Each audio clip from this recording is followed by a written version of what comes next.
بسم الله الرحمن الرحيم. الحمد لله رب العالمين، والصلاة والسلام على سيدنا محمد وعلى آله وأصحابه أجمعين. خۆشەویستان و بەڕێزان، میوانانی ماڵی خوای پەروەردگار لە زنجیرە باسی جوانتردا لەگەڵ جەنابتان و تەواوی بیسەران و بینەرانی ئێستای ئەم بەرنامەیە ئەمشەو بابەتێک بە ناونیشانی جۆرەکانی درۆکردن باس دەکەین. وشەی ڕاستگۆیی ئەو وشەیە کە ئینسان بە بیستنی گوێی ئارام دەبێت، دەرونی ئاسوودە دەبێت و هەموو کەسێک پێی خۆشە پێی بوترێ مرۆڤێکی ڕاستگۆ. بە پێچەوانەشەوە وشەی درۆ بە بیستنی ئینسان ناڕەحەتی ڕووی تێدەکا و دەرونی تەنگ دەبێ و ئازاری پێدەخوا و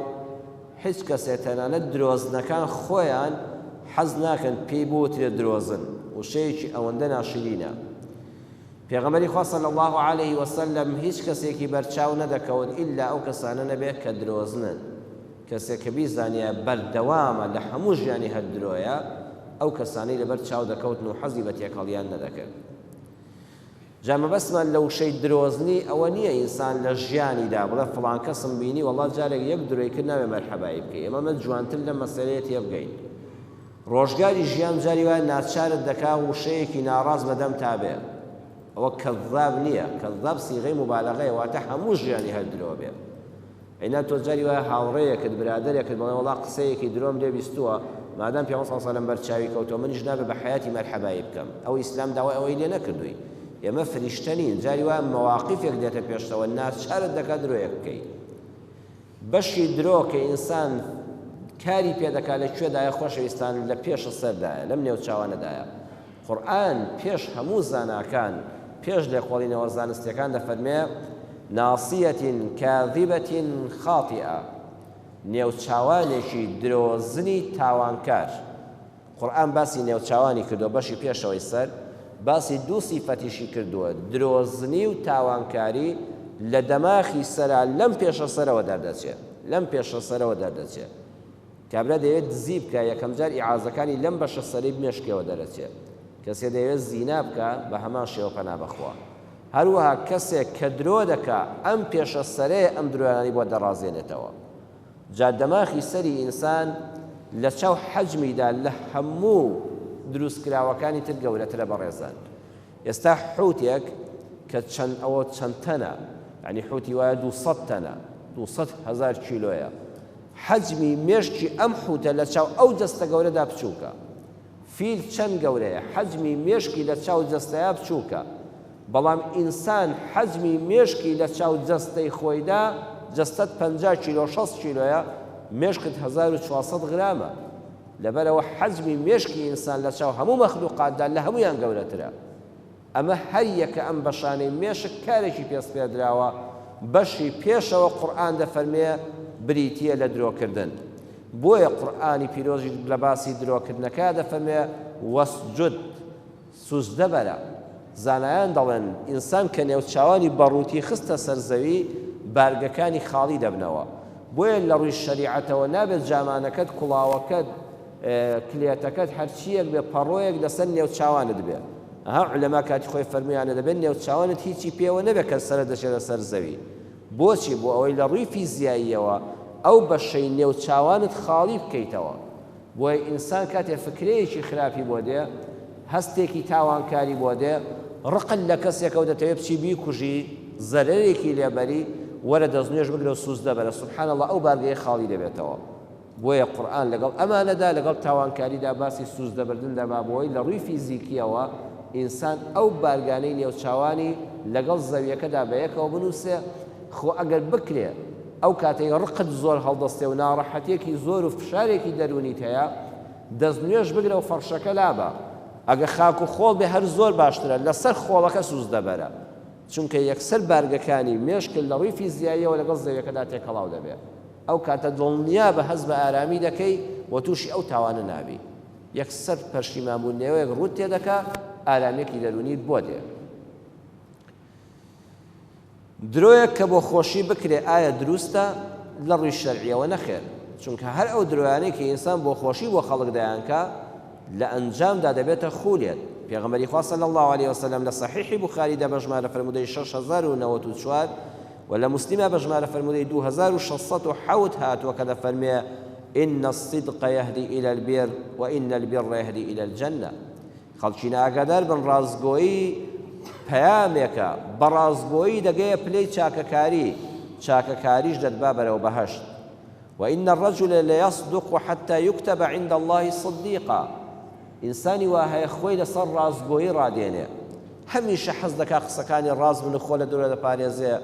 لە دیوانی خوادا دەفەرمێن لە لیستی صدیقینا تۆماریکەن. لە دنیادا هیچی وان نەکردووە، خێر و خێراتێک نوێژ و عیبادەتێکی سنەتی زۆر هیچت نەبووە،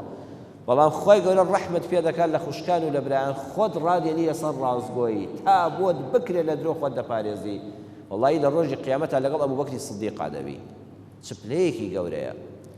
ودەفەرمێ وإن الكذب يهدي إلى الفجور. درۆزنی هەمیشە تاوانی گەورەتر بە دووی خۆی دادێنێ. بەڕێزان ئینسان کە درۆیەکی کرد بۆ پینەکردنی ئەو درۆیە دەبێت چوار درۆی کە بکە، دواتر ئەو چوار درۆیە تووشی بوختانێکی دەکا، گوناهێکی کە بە دووی خۆی دادێنێ، ڕاد دەکێشێ بەرەو فجور و عیسیان. وإن الفجور يهدي إلى النار. فجور و گوناهباریش ئینسان بەرەو ئاگری دۆزەخ دەبا. وإن الرجل ليكذب حتى يكتب عند الله كذابا. پێغەمبەری ئەکرەم صلی الله عليه وسلم فەرمووی ئینسان تووشی درۆکردن دەبێ، درۆیەک دەکات توایی لێ دەبێتە خوو. یعنی ئینسانی وایە دوو لە ڕووی جەنابتان پەرژین بێ ڕۆژانە درۆنەکان ناشریە. وەڵڵی ئینسانی وا توش دەبی یەقینت هەیە کە ئەو قسانی دەیانکە درۆیە کەسی خۆی ناگرێ، بگاتە هەر مەجلیسێک دەبێت درۆیەک فڕێدا لە دیوانی خوادا دەنووسرێ فڵان کەس کەذابە، واتە سیغەی مبالەغەیە. عەرزم کردن ئینسان ئەوەی کە لە ژیانیا درۆیەکی کردبێ ناچێتە ڕیزی کەذابەوە، بەڵام ئەوەی کە خولەی بوو بەخوو هەموو ژیانی هەر لەسەر درۆ بنیادنا لە لیستی کەذابەکاندا تۆمار دەکرێت کە خوا نەعلەتیان لێ دەکات. ئەلا لەعنەت الله على الكاذبين. پەنا بەخوای پەروەردگار. درۆکردن لە خاڵێکەوە بۆ خاڵێک فەرقی هەیە. درۆیەک کە تۆ لە پێناوی غەشکردن لە معاملەیەکا دەیکەی فەرقی هەیە لە تاوانە لەگەڵ درۆیەکە بۆ پێکەنین کردبێتت. پێغەمبەری خوا صلی الله عليه وسلم دەفەرمێ البيعان بالخيار فإن صدقا وبينا بورك لهما في بيعهما. كاتێک کەسێک کڕین و فرۆشتن بە یەکەوە ئەنجام دەدەن، جەناب شتێکت هەیە بە کاک فڵان کەسی دەفرۆشی بە مەبلەغێک پارە، ئەم دوانە تا لەو مەجلیسەدا بن بۆیان هەیە پەشیمان ببنەوە. سارەیەکت لێ کڕیوە،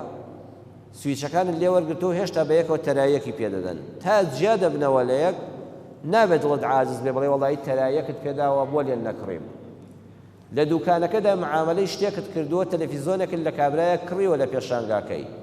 تا لە دوکانەکە دەچیتە دەرەوە مافی پەشیمان بوونەوەت هەیە، نابێت دوکانداری بەڕێز عاجز بێ بڵێ سەعاتێکە معاملە دەکەین و پارەت داومێ و وەسڵم نووسیوە و ئێستا پەشیمان بوویەوە. مادام مەجلیسەکە کۆتایی پێ نەهاتەوە لە دوکانەکە نەچوویتە دەرەوە،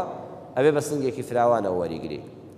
واگە فرۆشیاریش پەشیمان بۆەوە، سیارەکە تەرایەکت پێدا بەدڵت بوو، وەڵی لەو کاتەیە خەتەرێک بەدڵی هاوتی وەڵی حەز ناکەم بفرۆشم، لە لای شێرین بوو، نابێت گلەیی لێ بکەی بڵێ ئەی لە کێوە بۆ نەتدەبوت، ئەو بە لە چوومە سەر سیارەیەکی تر کاتێکت کوشتم بە سنگێکی فراوانە وەری بگرە، وڵێ مادام بە یەکەوەین ماڵی خۆتە، ئیشاءالله تۆ خێری باشتر بکەی و منیش تووشی ماڵێکی باشتر بم. پێغەمبەری خوا صلی الله علیه وسلم فەرمووی فإن صدقا، ئەگە دوو کەس معاملەیان کرد ڕازگۆ بوون لەگەڵ یەکتردا، وبەیەنا شتیان لە یەک نەشاردەوە، کابرا سیارەکەی کۆمەڵە عیبی هەیە، ئەڵێ کاکە بە زبڵ پێت دەفرۆشم، بۆ بە زبڵ پێی مەفرۆشە، پێی بڵێ فڵان عیب و فڵان عیبەی هەیە لێی مەشارەوە، ڕازگۆیانە ئیشەکەیان جێبەجێ کرد، خوا بەرەکەت دەخاتە ئەو کڕیفن و فرۆشنەوە. فإن كذب، ئەگە دوو کەس معاملەیان کرد درۆیان لەگەڵ یەکترا کرد، وەکەتەما عیبەکانی شتەکان لە یەک شاردەوە، محقت بەرەکەت بەیعیهما. سەروەرمان صلی الله عليه وسلم فەرمووی خوا بەرەکەت لەو کڕین و فرۆشنە هەڵدەگرێ، بەخوا پارەکەش وەرگری بەرەکەتی نابێ، ماڵەکەش بە فێڵ بەریتە ماڵەوە سوودی لێ نابینی، بەرەکەتی لێ هەڵدەگیرێ. ها ئیوا هەیە معاملەی زۆریش دەکا، چونکە هەمووی لەسەر غەش و درۆ چاوبەستە چییە، سبحان الله ئەو هەموو پەیدا دەکا کەچی هەر محتاجە، هیچ پارەکەی بەرەکەتی نییە. ئینسان بەچی دەوێ بەدرۆزن؟ پێغەمبەری خوا صلی الله عليه وسلم لصحيح مسلم دفرمي كفى بالمرء كذبا أن يحدث بكل ما سمع بس بۆ ئینسان کە بچێتە ڕیزی درۆزنانەوە هەرچی بیستی بیجێڕێتەوە. یعنی هەر خەبەرێک لەو سەجادە بەگوێدا هات یەکسەر تەحقیق نەکەی کە ئەمە ڕاستە یان نا، تۆز یەکسەر بیگەێنی. جا بۆیە زانایەک دەفەرمێ بۆ ئەوەی بە ڕازگۆیی بژی پێویستە خۆڕاگر بی تا ڕاستیەکان ئاشکرا دەبێت. جارێک کابرا خەبەرێک لە فەیسبووکە بڵاو دەبێتەوە هەر یەکسەر ئەمیش دەدە شوێنی کە بڵاوی دەکاتەوە. وەختی ئێزانی واژ نییە خەبەرەکە دەی یەکسەر بە خۆی شەرمەزار دەبێت بە درۆزن دەرەچێت. کە هەواڵێکت بیست ئارام بگرە، ئارام بگرە، سەبر بگرە تا ڕاستی ئەم ڕووداوە دەردەکەوێت. دەهۆڵی بۆ مەکوتات لە لای خۆتەوە با بڵاو نەبێتەوە، با یەکێک لە بڵاوکەرەوەی ئەشیعە ئەو پروپاگەندانە تۆ نەبی. ئەگەر ئینسان هەر قسەیەکی بیست و خێرا بەناو عالەما بڵاوی کردەوە ئەڵێن فڵان کەس ژنەکەی تەلاق داوە، تۆ ئەمەندەت بیستووە. کابرا چێت لە دەماوە باسی دەکات، تەلەفۆن بۆ دە کەس دەکات، ئازانی وا بیستووە فڵان کەس خێزانەکەی تەلاق دابێ، دواتر سەیدەکەی الحەمدلله و خێزانە مشکلەیەکیان نەبووە، ناحەزێک هەڵی بەستووە. لەو کاتەدا ئەو ئینسانە دەچێتە ڕیزی درۆزنانەوە. هەر خەبەرێکت بیست تا تەحقیقی نەکەی، تەواو دڵنیانەبی مەیگەڕەوە بۆ خەڵک، با نەبی بەشێک لەو درۆیە بەر تۆ نەکەوە نەچی ڕیزی درۆزنانەوە. ئێمە دەمانوێت جوانتر لە بابەتی درۆ تێبگەین. ئایا بە هیچ شێوەیەک لە ژیانتان نابێت درۆ بکەی؟ واتە درۆ دژی ڕاستی مەبەستمانە؟ پێغەمبەری خوا صلی الله علیه وسلم لە بوخاری دا بەژمارە فەرموودەی 2692 لە صحیحی مسلمیشا بەژمارە فەرموودەی 2605 حەدیثەکە ئاوایە دەفەرمێ ليس الكذاب الذي يصلح بين الناس فينمي خيرا أو يقول خيرا. درۆزن نییە ئەو کەسەی کە ئیسلاحی بینی دوو کەس دەکا، نێوانگیری چاکەی نێوانی خەڵک دەکا، نێتی خێری هەیە و قسەی خێر دەکا. جەنابەت دەچێ ئاشتەوایی نێوان دوو کەسەوە، ئەڵێ فڵان کەس لەلای بووم، فڵان کەس کۆمەڵە هەڕەشە و گوڕەشەی کردووە، دەڵێ کوڕە وەڵڵاهی قەت لێی خۆش نابم، بە حەیاتی مەرحەبایی ناکەم، ئەچیتە ماڵی فڵان کەس دەبێ ئەم قسانە بژێڕێەوە، بڵێ وەڵای کاکە من ئێستا چوون بۆ لای فڵان کەس ئاشتان کەمەوە، چی خراپە پێیوتی؟ نەخێر، ئەم ڕاستی لێرەدا گوناهە. نەخێر درۆیەک هەڵبەستە بڵێ وەڵڵاهی فڵان کەس دەرونی بەرامبەر بە جەنابەت زۆر پاکە، پێم سەیرە تۆ ئەوە ڕقت هەیە، ئەو مەدحی تۆی دەکرد، دەیگوت پێم سەیرە بەینمان تێک چوو، پیاوێکی بەڕێزە، ئافرەتێکی بە حورمەتە، بەڵام شەیتان بە نەعلەت بێهاتە نێوانمانەوە ساد و سەڕێک ڕوویدا، دڵنیا بە یەکسەر کابرا دوو دەرونی دەگۆڕێ. ئەمیش قسەیەکی کرد تۆ جوانتر بیڕازێنەوە بیگەێنە تەرەفی بەرامبەر، دوای ئەمان کە گەیشتە یەکتر ئەم دڵە پاک دەبێتەوە، کەواتە لەو کاتەدا تۆ بە درۆزن نەناسرای. لە ڕووی شەرعیەوە کابرایەک زاڵمە، ستەمکارە، بەدووی کەسێکی بێتاوانە دەگەڕێت، بە شوێنەوەیەتی و ماڵ بە ماڵی دەگەڕێت، دەستی کەوێت دەیگرێ هەتاماوە لە زیندانا دەبێت یان بە ناحەق دەیکوژێ. تۆ چاو لێ فڵان کەس خۆی لە فڵان شوێن شاردەوە، خۆی لە فڵان کەلێن شاردەوە، خۆی کرد بە فڵان ماڵە، کاتێک کە کابرایی زاڵم لێت دەپرسێ فڵان کەست دیوە، ئەبێ بڵێ نەمدیوە، نابێ بڵێ وەڵام قەت درۆ ناکەم، ئەوە تا لە فڵان شوێنە خۆی شاردوێتەوە. کەسێک ماڵێکی لاداناوی ئەڵێت خوا ئەمە ئەمانەتی بینی خۆم و خۆت و خوابێ، ئەم پارەیەم لای تۆ بە ئەمانەت دادەنێم، بۆ ڕۆژی تەنگانە تۆ پیاوێکی ئەمینی، کەسێکی ئەمینی، ئافرەتێکی ئەمینی، با ئەم ئەمانەتە لابێت، تو خوا لای کەس مەڵێ فڵان کەس پارەی لاداناوە. کوڕێکی دە سەی دەکەی کابرایەکی سەرسەری و قومارخۆر، قومارچی و عەرەخۆر و ئەوانەیە، دێ بۆ لا دەڵێ ئەرە باوکم هیچ پارەی لای تۆ دانەناوە، ئەبێ بڵێ نەخێر، نەبەخوا هیچم لا نییە، هیچم لا نییە، دەتوانی نێتی کەسێکی کە بێنی. عولەما بمەڵەن تەوریە، واتە تۆ لەو کاتەدا نێتی فڵان کەسێکی تر بێنە، نەوەڵام مامەت هیچی لام نییە، بڵێ هیچی لام نییە، نەخێ هیچی لام نییە، چونکە ئەو بە ئەمانەتەوە لە لای تۆی داناوە، کوڕەکەی بزانێ هەمووی دەخوا و بۆ ڕۆژی تەنگانە ئەم پیاوە بەسە زمانە هیچی نامێنێتەوە. لەو کاتەدا تۆ بە درۆزن حسابنی نابێت ڕاستەکە بڵێ وەڵای خۆم گوناحبار کرد سوێندم خوارد. جا ئەگە بە تەوریە بێ زۆر باشترە. لە قورئانە بەڕێزان سەیری قورئانکەن، کاتێک کە ئیبراهیم پێغەمبەر سەلامی خوای لەسەر بێ بتەکانی شکان، جەنابتان حیکایەت و چیرۆکەکەتان بیستووە، بتەکانی شکان کە خەڵکەکە چوو بوونە سەیران و یەوم الزینەکە گەڕانەوە، بتەکانی شکان. لەو کاتەدا بەس بتە گەورەکەی هێشتبەوە، تەورەکەی خربوو بەس شانیە، کە گەڕانەوە وتیان ئەئەنتە فعلت هذا بآلهتنا يا إبراهيم، ئەی ئیبراهیم ئەوە تۆوە لە خواکان کردووە چونکە بەس تۆ باسی ئەم بتانە بە خراپە دەکەی بەس تۆی دەڵێ نابێ ئەمانە پەرستراو بن و خوانین و ئەڵڵا خوایە ئەم قسەیە لە تۆ وتراوە ئەم کارەش هەر لە تۆ دەوەشێتەوە تۆ ئەمەت کردووە علەما دەفەرمون حەزرەتی ئیبراهیم نەیفەرموون نەعەم بەڵێ ئەرە وەڵا من کردومە بەڵێ کردومە و لە کاری خۆشم پەشیمان نیم چکە وای بوو تا یەکسەر دایانگرت بەو بە تەنیایە ئەو جێیشە جەڕاڕەش ئەو هەموو بتپەرستەش بە دەوریەوە ناکرێت بەڵام چی گوت قال بل فعله دەفەرمە ئیشارەتی بۆ خۆی کوتی بەڵێ کردوویەتی کەبیرهم هذا ئەوە بتە گەورە سەرۆکیانە سەیریکە دەفەرمە یەکەم جار فەرمووی بل فعله بەڵێ کردوویەتی دوای یەکسە پەنجەشی ڕاشەشە کەبیرهم هذا ئەو بتە گەورە سەرۆکی ئەو بتانەیە فاسألوهم إن كانوا ينطقون دەپرسیاریان لێ بکەن ئەگەر وڵام دەدەنەوە دەپرسیاریان لێ بکەن بڵێ چی ئەوەی شکاندووە تر شەرمەزاریان بۆ مایەوە کەواتە ڕاستی کرد بل فعله ئەمە شکاندوویەتی من شکاندومە هذا كبيرهم ئەو بتەش گەورەی هەموو ئەو بتانەیە فاسألوهم لیان بپرسن یعنی قسەکەشی ڕاستە زەلامەکانیش وا تێدەگەن هەتا هەندێک مەلام واژوێ لێ بووە وای تەفسیر کردەوە توێتی وەڵا تی بتە گەورەکە شکاندوێتی بەڵام نە ئیبراهیم وای نەگوت حتى جاری وای لە مامۆستای ئاینیم گوێ لێ بوو بەداخەوە تەفسیری ئەو ئاەتەی وا هەڵا کردووە وتوێتی ئیبراهیم بۆیە لە قیامەتا شەفاعەتی پێ ناکرێت یەکێ لە درۆکانی ئەوەیە وتوێتی من نەمشکاندووە نەخێر حەزرەتی ئیبراهیم نابێت درۆ بکات نابێت پێغەمبەرێکی وەکو ئیبراهیمی خەلیل درۆی لێ بوەشێتەوە بەڵام لێرەدا نابێت بڵێ نەعەم بەڵێ من شکاندووە من بەل فەعەلەه کردوویەتی ئەم کارە هذا كبيرهم ئەوەش بتە گەورەکە سەرۆکیانە لیان بپرسن ئەمە پێی دەوترێت تەوریە پێغەمبەری ئیسلام صلی الله عليه وسلم لە صحیح مسلمە دەفەرمێت لە سێ شتا درۆ دروستە الحرب لە کاتی جەنگە ڕۆژنامەنووسێک لە فەرماندەیەکی سەربازی هێزی پێشمەرگە بپرسێ ئەرێ ژمارەی پێشمەرگەکانی تۆ لە میحوارەوە چەندن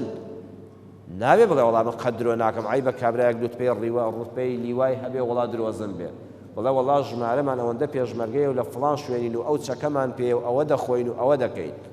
ئەوە یەکسەر خیانەتە بە بواری سەربازی ئەبێ هەموو نهێنیەکانی بواری عەسکەری بشاریتەوە نابێت لە جەنگە زەللەی گەورە بکەی نهێنیەکانی خۆت بە دوژمن بڵێ زۆر جار میلەتی کوردی ئێمە تووشی ئەو دەردە بووە سەرکردە سیاسیەکانمان فەرماندە عەسکەریەکانمان کە ڕۆژنامەنووسێک لە غەربەوە هاتووە لێی پرسیوە ژمارەی چەکدارتان چەندە و جۆری چەکەکانتان چییە و لە کوێنی شتە جێبوون و قووەتتان چەندە ڕێک هەمووی سەراحەت پێ بکووە دوژمن لەو وەختەیە زەفەرت پێدێنێ دووقاتی ئەو هێزەی تۆت بۆ دەنێرێ دووقاتی ئەو چەکەی تۆ بەرامبەرەکەت خۆی ئامادە دەکات تۆ دەدەشکێنێ کەواتە لە بواری سەربازیدا لە بواری شەڕا نابێ بە درۆزن بناسرێ درۆزنی نییە ئەگەر ڕاستیەکانی خۆت لە دوژمنەکەت بشاریتەوە لە ئیعلامی بشاریتەوە دووەمیان ئەلیسلاح بەینە الناس کاتێک کە ئینسان ئیسلاحی بینی دوو کەس دەکات درۆ نییە بڵێ وەڵای فڵان کەس ڕێزی هەبوو بۆ تۆ فڵان کەس زۆر بە مەدحەوە باسی تۆی کرد بەخوا خراپەی تۆی باز نەدەکرد لە کاتێکاوی ژوای نەوتووە ئەمە خۆشەویستی لە بینی دوو کەسی ناکۆکا دروست دەکات وحديث الرجل امرأته وحديث المرأة زوجها کاتێ پیاو قسە بۆ ژنەکەی دەکا و ژن قسە بۆ پیاوەکەی دەکا ئەگەر درۆیەکیش بکە بە درۆ حساب نیە بۆ نمونە کابرا ماڵی باوک و براکان و دایکی کۆمەڵە خێزان چوون ئافرەتەکە حەز دەکات لە دڵەوە پێی ناخۆشە ئەم هەموو خێزانی کە سوکاری مێردەکەی چوون و عەزێتیان داوە و نان و خواردنی ئامادە کردووە ئەگەر مێردەکەی پێی بڵێ ئەرێ خۆ ناڕەحەت نەبووی ماڵی باوکم و براکان و ئەوانەی لێبوون ئەم ژنە دەکرێت ڕاستگۆیانە بڵێ بەرە وەڵڵاهی وەم زانی کوێر بووم هەوەندەم پێ ناخۆش بوو نەخێر دەبێ بەکرد نەخێر جە ماڵی باوکی تۆ ماڵی باوکی منیشە ئەمە خۆ درۆیە بەڵام هەر ئەو مەسافەیە ئەم ژنە ناڕەحەتە دوایی ئاش دەبێتەوە دوایی ماندووبوونەکەی لە لەشی دەرەچێ پێی ناخۆشە دڵی مێردەکەی بشکێنێ با دڵی مێردەکەی نەشکێنێ ژنێک بە مێردەکەی لە خۆشت دەوم ڕەنبێت لەو وەختەیە لێ عاجز بێ لەسەوەی کارێکی بەدڵ نەکرد بڵێ نەوەڵا خۆشم ناوی نەوەڵا بڵێ من تۆ بە هەموو دنیا ناگۆڕمەوە لەو لەحزەیە ئەمە درۆیە چونکە لەو لەحزەیە خۆشی ناوی بەڵام دواتر خۆشی دەوێت لەبەرەوە ئەم ڕاستیە ناوی بڵێ وڵات چیم لە دڵایە پێت دەڵێم چونکە لە دوایی لەسەرت دەکەوێت ڕاستی ئەو دەقەیە تعمیم مەکە بەسەر هەموو ژیانتدا بۆی ژیانت لێتاڵ نەبێ دوو قسەی خۆش با لە مەجلیسەکەمانە بجێڕینەوە ئەڵەن شاعیرێک بە شانوباڵی پاشایەکیدا دەگوت شعری وای بۆ دەگوت بربوویە کەشکەلانی فەلەل جەناب دوای وا پاڵەوانی وا سەخی ئاوای ئاوا ئەسب سواری ئاوا زمان ڕەوانی کابراوتی هەزار زێڕی سووری بدەنێ وەکو بڵێ 10 دەفتەر دۆلاری بدەنێ ئەمڕۆ کابرای شاعیر لە خۆشیانە هەر سعاتی دەژما ڕۆژ بێتەوە بەیانی هەدیەکەی وەرگێت چۆ دیوانی پاشا بەیانی و وتی هاتووم ئەو خەڵاتی کە جەناوی پاشاشەیە لوتفی فەرموو وەریگرم لێی تووڕەبوون پاسەوان و دەستی دای لە کوڕەکتی ئەمە بۆ تۆ شێت بووی چۆن هەزار زێڕی سوودە درێ بە پیاوێکی وەکو تۆ چۆ بۆ لای پاشا بتی قوربان وەڵڵاهی لێم تووڕەبوون فەرمانەکەی جەنابتیان جێبەجێ نەکرد دوو لە ڕووتان کوتی کوڕە هەی بێ عەقڵ خۆ من بەڕاستم نەبوو شەیە ئەو قسەیەم کرد وتی چۆن وتی ئەی تۆ بە درۆ مەدحی منت دەکرد ئەو مەدحانەی کە تۆ کردم من لە خۆمە هیچم نەدەبینین هەمووی درۆ بوو منیش گوتم با درۆیەک بە مقابلی درۆیەکەی تۆ بکەم بە درۆ گوتم هەزار زێڕی سووری بدەنێت کاتی خۆی وابزانم ئەگەر هەڵەم نەکرد بێ شێخ ڕەزایە دەڵێت جوابی ئەتۆ مەدحم دەکەی ئەتۆ زەمم دەکەی من مەتح جوابی قەولی درۆ با هەر درۆ بێ تۆ زەمت کردوم درۆیە من وانیم بەڵام من مەدحت دەکەم مەدحەکەی منیش بۆ تۆ هەر درۆیە جوابی قەولی درۆ با هەر درۆ بێ ئەوە زۆر وەکو نوکتەیەکی لاتەوە کابرا وتی بابە تۆ ئەوەی پێ دوتم هەمووی درۆ بوو منیش بە درۆ وعدێکم پێدای ئەژڵەن کابرایەکی درۆزن وتی پیاوێکم چاو لێ بوو لە باڵەخانەیەکی چەند هۆمیەوە کەوتە خوارەوە 3 شەو 3 ڕۆژی پێچووە تا سەری بە عەرز کەوت 3 شەو 3 ڕۆژ لەو باڵەخانەوە بەڕێوە بوو کابرا وتی ئەگە بە عەرز کەوت مرد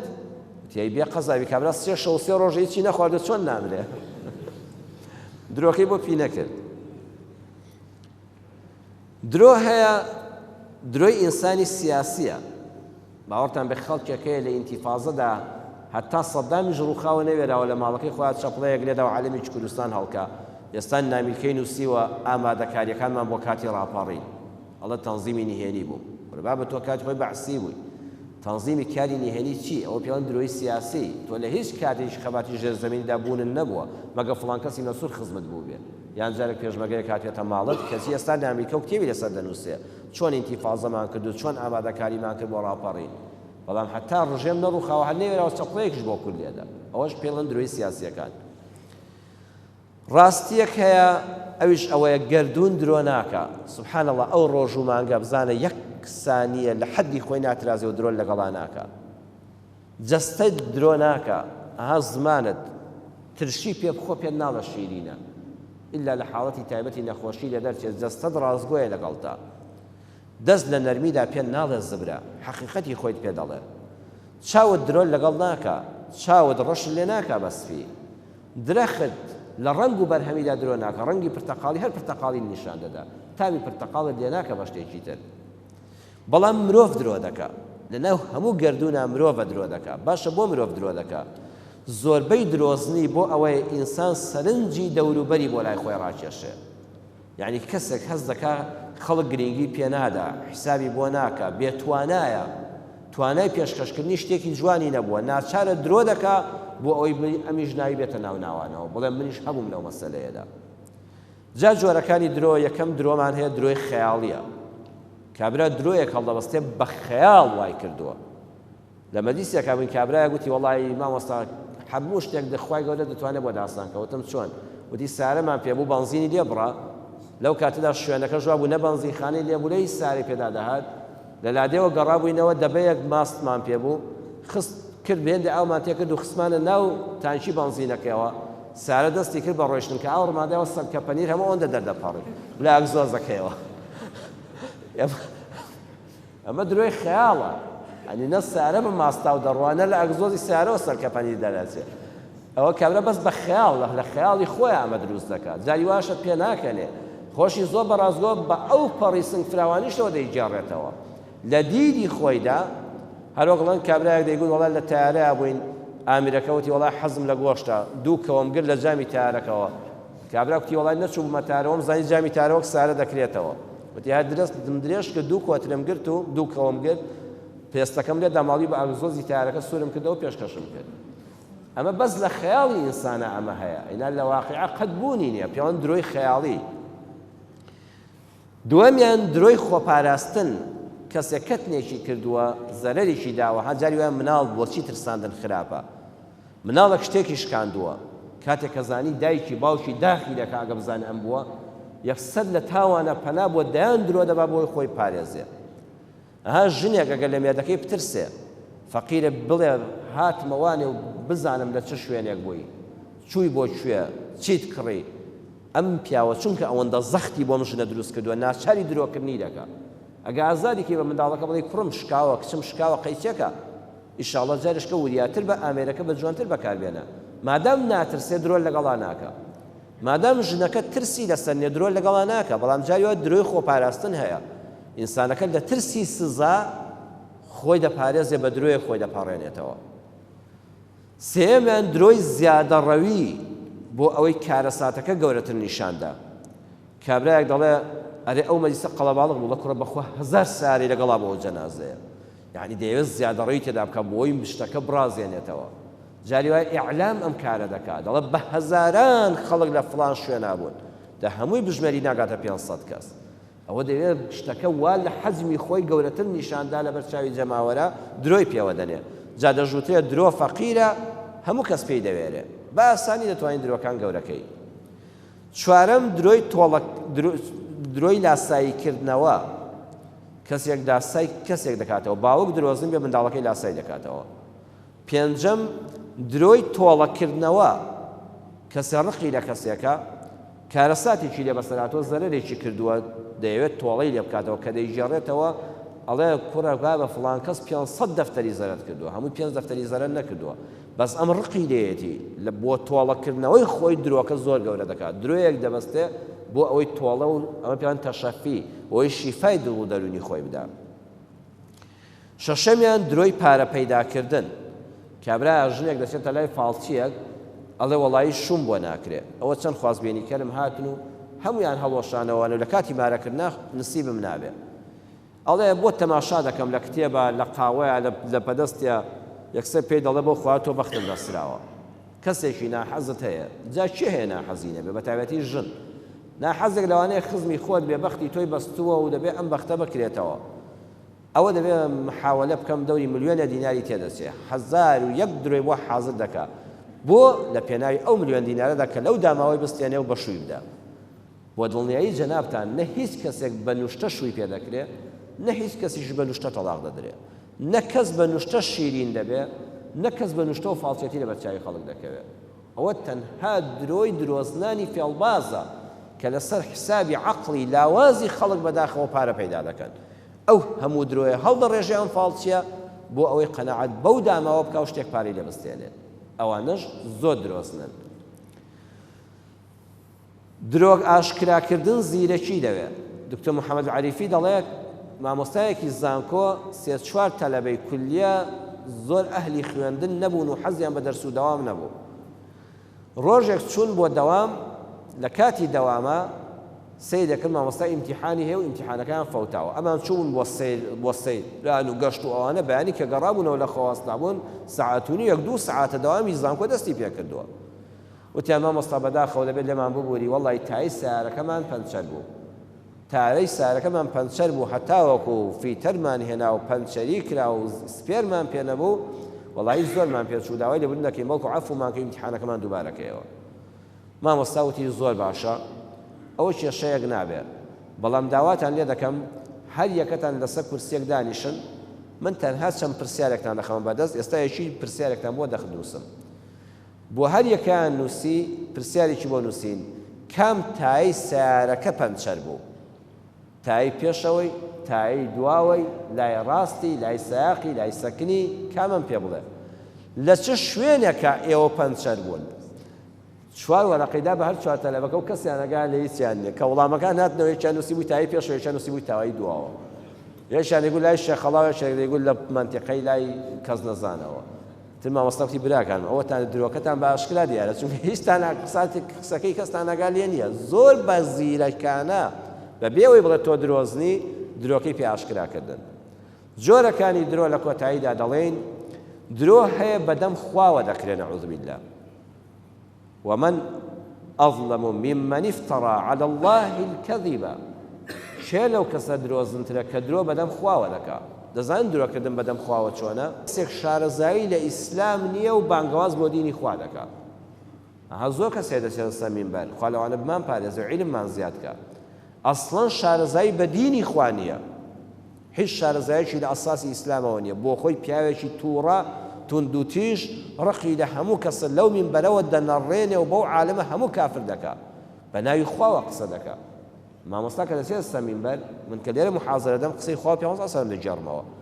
زۆر خەتەرە جوان لە دینەکە حاڵی نەبوو بی و خۆشت بە بانخواز بۆ دینی خوا دانەی ها کابرامان هەیە بە تەلەبەیەک دەڵێ ئەگەر کەسێکی مەسیحی لەگەڵ بوو نابێت تۆ بە حەیاتی سەلامی لێ بکەیت دەبێت ئیلا ئەو سەلام لە تۆ بکە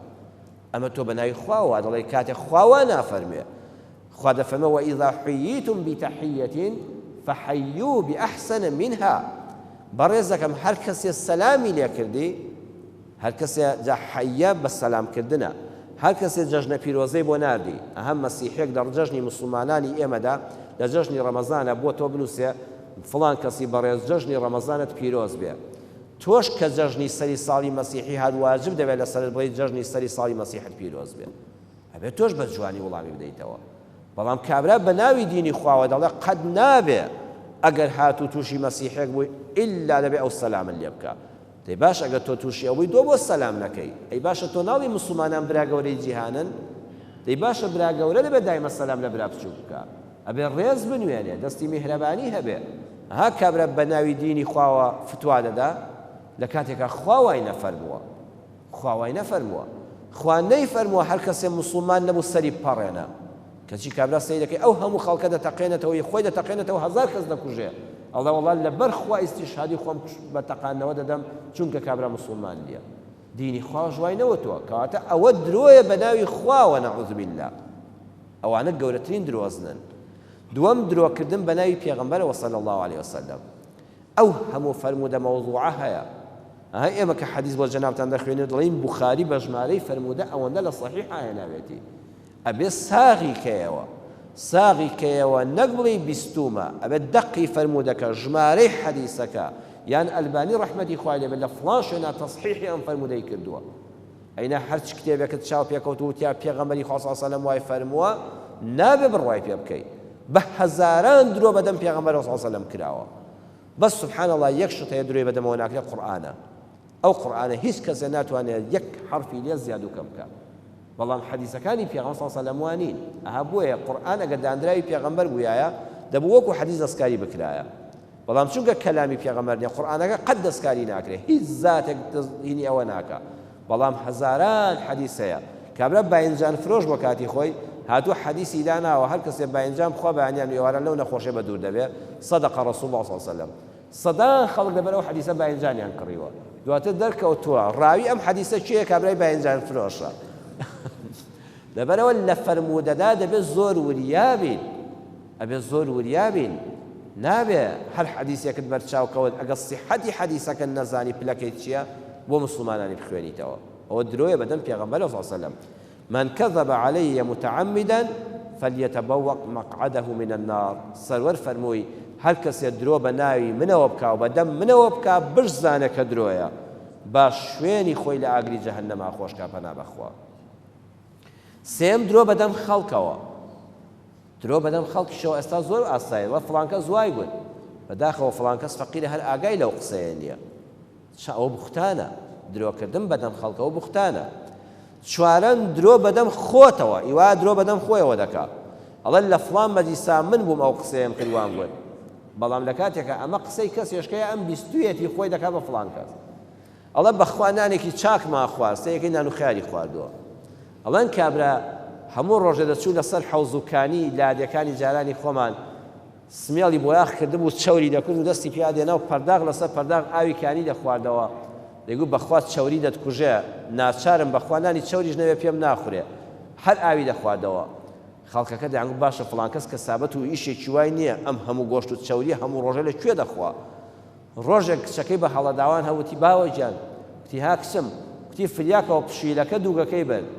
کتی کام دوو کتی ئەوەی هەموو ڕۆژە سمێڵت پێچەوت دەکرد ئەو دووگەی هەموو ڕۆژە سمێڵت پێچەوت دەکرد دەچوێ ناو خەڵکەکە پشیلەکە بردی خێرا فریایکەوە دواتر خەڵک بۆیان دەرکەوت ئەم دەمولچە ناومعیدەی نەبینیەوە بەس دەرەوەی چەورە ناوەی وشکە زۆر کەسەیە درۆ بەدەم خۆیەوە خێرێکم کرد ئەوەندە گۆشتم بەشیەوە ئەڵێ نیوەی ئەم شارە بەری کەوتووە سەیەکە مریشکێکشی نەبەشیوەتەوە خێری نەکردووە درۆ بەدەم خۆیەوە دەکات ئەوەش ئەخلاقێکە دەبێت ئینسان زۆر خۆی لێ پارێزێ کارێک تۆ نەتکردووە قسەیەک تۆ نەتکردووە بۆچی ئینسان خۆش شەرمەزارکەی چ خۆشیەکی تێدایە بەڵام پەنا بەخوا یاخوا لێ نەبێتە خۆ ئینسان کە درۆ لێبوو بەخۆ تەرککردنی زەحمەتە و خوابمان پارێزێ والسلام عليكم ورحمة الله وبركاته